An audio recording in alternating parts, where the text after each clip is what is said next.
Bonjour. Sénégal, bonjour. Ça sent le Neferembam Khourlaïwarde. En tout cas, sur le report des élections, l'enquête parle d'un Banya Moulengue. Au sein de la mouvance, Moustapha Diakhaté seul contre tous. Voilà ce que nous apprend l'enquête. Dans les colonnes du journal, il est écrit idée de report des législatives signé Moustapha Diakhaté. Proposition rejetée. Rejetée par qui? Eh bien, l'enquête nous informe que c'est toute la classe politique qui considère à plus d'un titre que Moustapha Diakhaté alias Banya Moulengue fait le médecin après la mort. Quoi qu'il en soit, Sawai, en l'occurrence Moustapha Diakhaté, dit billahi, wallahi, watallahi, il faut reporter les législatives. D'où les propos dans l'enquête de Seyni Diakhaté Moustapha, à savoir ce que nous vivons par rapport à la distribution des cartes est une première. À première vue, l'As quotidien retient des astafourla aux allures de Kaouteuf de Hadj Macky Sall contre la proposition de Moustapha Diakhaté. À la une de l'As quotidien, c'est le patron des patrons de Benno Bokk Yakaar, en l'occurrence Gour Marem, qui déclare il est impensable de reporter les élections. À propos des élections législatives, l'As quotidien nous informe que Ndeketeyo,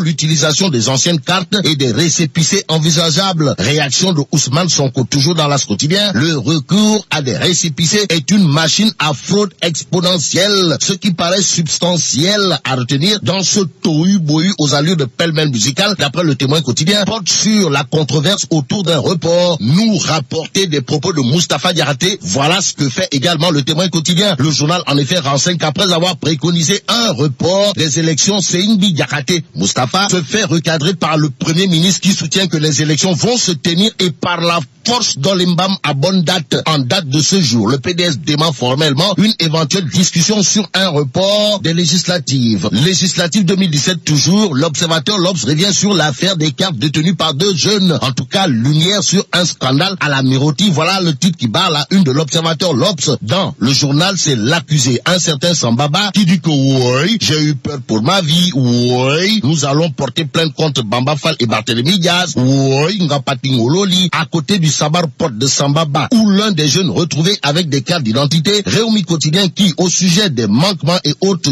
tunéismes, voire tapaléisme dans le processus électoral, révèle que c'est l'administration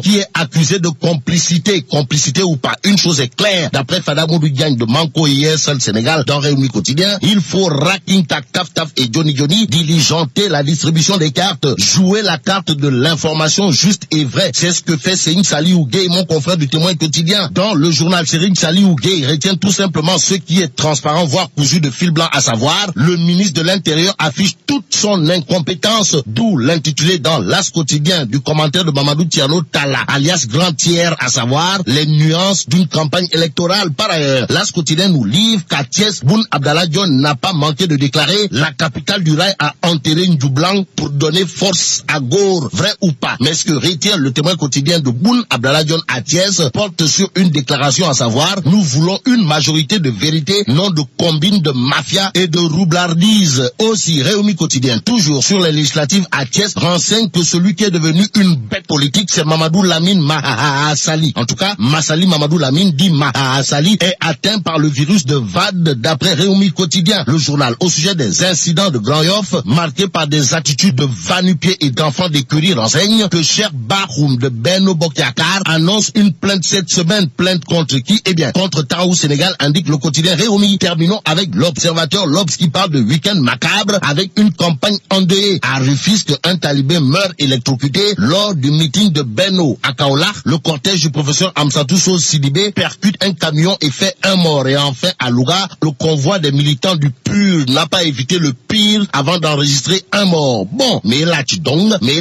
des bâtiments ou saïrement. En tout cas, vive le Sénégal.